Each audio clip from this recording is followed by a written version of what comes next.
되게 있네요. 저기 여 기사 한번 다시 자세히 읽어볼게요. 그리고 26일까지 하신다는 말씀이죠? 예, 예. 네, 알았습니다. 네.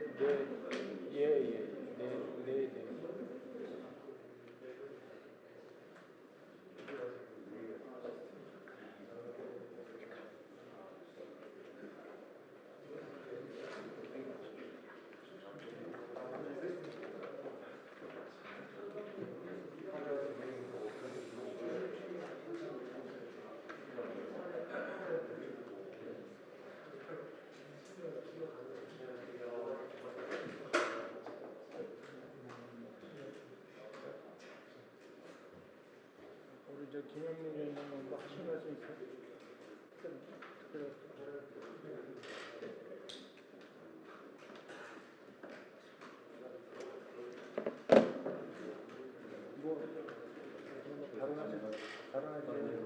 네. 대표님 말씀 끝나면 권유하시고. 다른 친구들 안 와요? 네, 오늘 다 재판하고 저기 뭐 그 지역의회 일정 때문에. 김민 위원장님 저기 인성고시라면서요? 인성고시라면서요?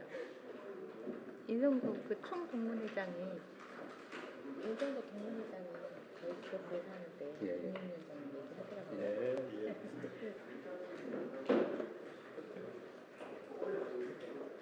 대한민국이 덥기도 하고 네.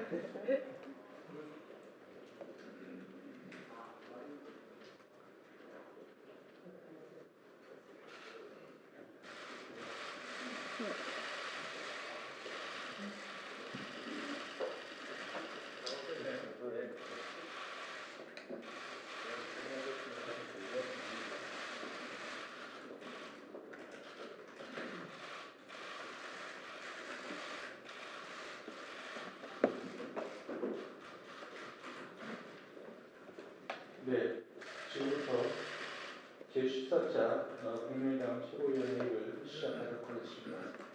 대회 선언과 함께 당 대표님의 모두 말씀 있겠습니다. 국민의당 제14차 최고위원회의 시작합니다.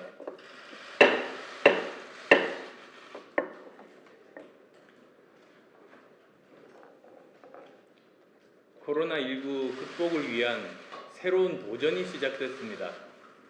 어제부터 고등학교 3학년생들이 등교를 시작했습니다.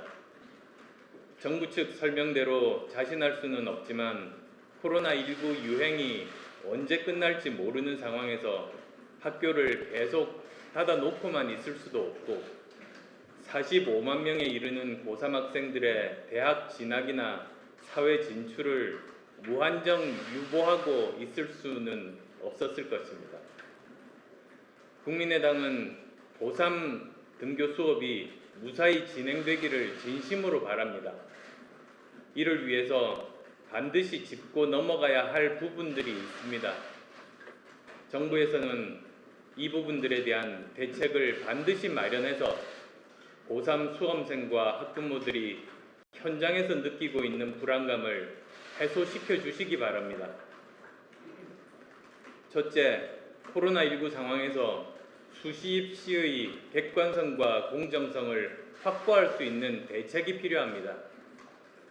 각 학교는 8월 전까지 중간 기말고사를 치르고 수시를 위한 학교 생활기록부를 작성해야 하는 것으로 알고 있습니다. 그러나 등교한 학교에서 집단 발병이 발생하는 경우 해당 학교 학생과 교사는 격리 조치되어야 합니다. 이미 몇몇 지역과 학교에서 확진자 학생이 발생하여 귀가 조치되고 등교가 중지되는 일이 발생했습니다. 이러한 일이 계속될 경우에 사실상 수시 지원 기회가 박탈될 가능성이 있으며 심각한 공정성 문제가 발생할 수 있습니다. 미리 대책을 세우고 알려서 불안감을 불식시켜야 합니다. 둘째, 코로나19 상황에서 수능에 대한 대책이 필요합니다. 코로나19 기세가 꺾였다고는 하지만 전문가들은 가을 재유행에 대해서 우려하고 있습니다. 이 경우 올해 수능이 정상적으로 치루어질 수 있을지 의문입니다. 또한 많은 분들이 재수생들과 경제적 여건이 좋은 학생들이 그렇지 못한 학생들보다 더 유리해지는 상황을 우려하고 있습니다. 형평성과 공정성 문제가 제기될 수 있기 때문입니다. 이미 국민의당은 수능 일시를 연기하고 수능 시험 횟수를 2회로 늘려서 그 중에서 성적이 좋은 시험 결과를 반영하자는 안을 제시한 바 있습니다. 정부는 수험생과 학부모들의 이러한 우려에 대해서 어떤 입장을 가지고 있는지 빠른 시간 내에 밝혀야 합니다. 셋째, 등교 시기를 포함하여 사회를 다시 여는 일은 단순히 확진자 수나 감이 아닌 과학적 데이터를 기반으로 이루어져야 합니다. 예를 들어서 등교 시기를 결정하기 전에 먼저 전국적으로 일반인 대상 항체 검사를 시행하고 그 결과를 바탕으로 항체 보유자 비율이 높은 곳부터 순차적으로 등교하는 방법도 검토해볼 가치가 있었을 것입니다. 지금이라도 빠른 시간 내에 일반인 대상 항체 검사를 포함하여 의사결정에 필요한 데이터를 모으는 일을 해야 합니다. 넷째, 학생들의 안전과 학부모들의 불안감을 불식시키기 위해서 학교 선생님들에게 교육과 방역을 모두 떠넘기는 방식이 아니라 지역보건소 등 공공의료기관과 지역사회, 의사회와 긴밀한 협력체계가 이루어져야 합니다. 그러면 부모님들도 좀 더 안심하고 학생들을 학교에 보낼 수 있으실 겁니다. 지금이라도 국가 방역 대책의 초점과 인력 및 예산이 학교로 집중될 때입니다. 다섯째로, 앞으로도 등교 대면 수업이 불가능한 상황에 대비해서 높은 수준의 비대면 수업 관련 인프라를 적극적으로 확충해야 합니다. 지금까지 온라인 교육에 필요한 투자를 계속 미루다 보니 실시간 양방향 수업에 필요한 인프라도 좋은 온라인 교육 콘텐츠도 교사들의 교육 훈련도 제대로 이루어지지 못했습니다. IT 강국이라고 부를 수 없는 초라한 수준이 우리의 현실임을 자각해야 합니다. 지금부터라도 온라인 수업이 가지고 있는 한계를 극복할 수 있는 좋은 시스템과 높은 수준의 강의가 이루어질 수 있도록 준비해 나가야 함을 다시 한번 강조합니다. 오늘도 방역 일선에서 고생하시는 방역 공무원과 의료진 여러분의 노고와 헌신에 감사의 말씀을 드립니다. 고맙습니다.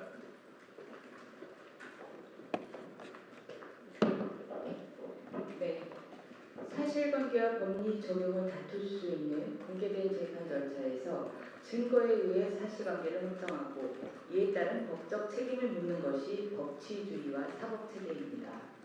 재판에 의해 확정된 사실관계와 법적 책임을 인정하지 않는 것이 사법불신, 재판불복이며 사법체계 절차에 따라 증거가 가리키는 사실관계를 외면하고자 하는 것이 사법농단입니다. 한명숙 전 총리는 한신건영 대표였던 한씨로부터 9억 원을 받은 혐의로 2010년 기소되었습니다. 재판에서 한 전 총리의 혐의를 부인하는 증거로 한신건영 대표였던 한씨의 비망록이 제출되었고 이를 증거 조사하였으나 한 전 총리의 여동생 한모 씨가 전세금으로 수표 1억 원을 사용한 사실이 확인됐고 증거를 종합하여 3억 원을 수수한 사실이 확인되어 2015년 대법원에서 징역 2년형을 확정받았습니다. 추미애 법무부 장관은 2017년 7월 22일 더불어민주당 당대표의 당시 한명숙 전 총리의 정치자금법 위반 사건에 대해 기소도 잘못됐고 재판도 잘못됐다며 재판 불복을 하더니 어제 법사위에서 한명숙 전 총리의 뇌물수수 사건에 대해 더불어민주당 김종인 의원이 국가 권력에 의한 범죄일 가능성을 제기하자 기본적으로 의원님의 우려에 깊이 문제점을 느낀다면서 부안내동하였습니다.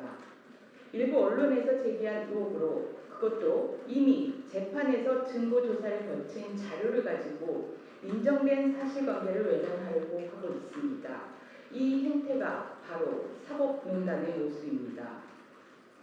법치주의와 사법체계 수호의 역할을 하는 법무부 장관이라면 형사 사법체계를 흔드는 의혹 제기에 단호히 맞서야 하지만 추미애 장관은 이를 포기한 더불어민주당 의원의 모습을 보여주었습니다.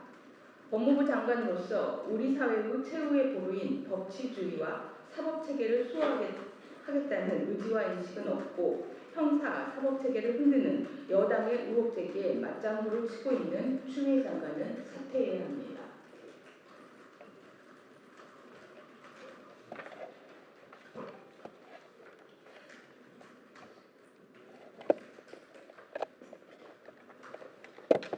민주당 윤미향 당선자와 관련된 새로운 의혹들이 끊임없이 터져나오고 있습니다.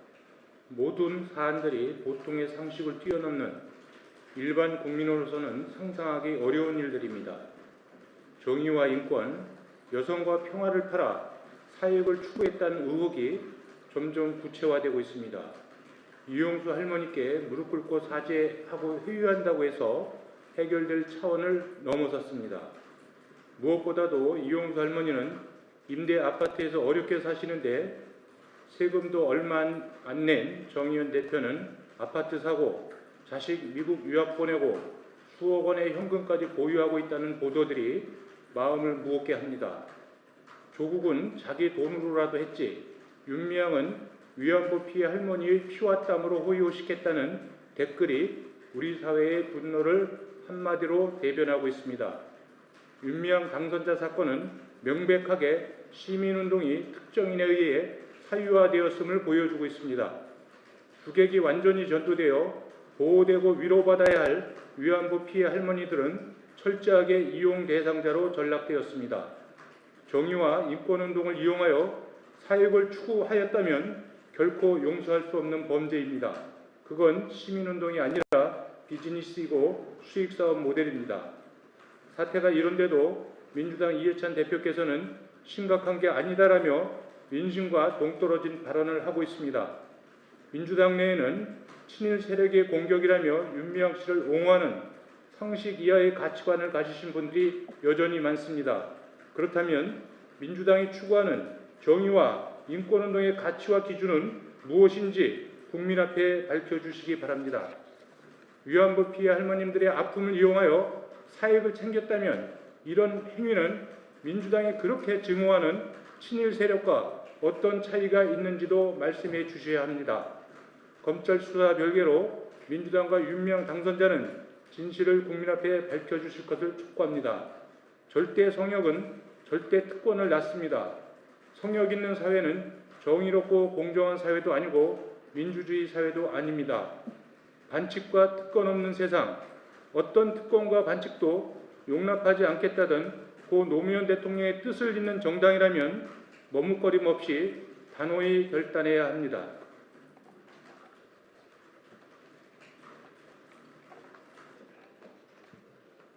네, 그럼 이상으로 모두 발언을 모두 마치고 회의를 비공개로 전환해서 안건 심의를 하도록 하겠습니다.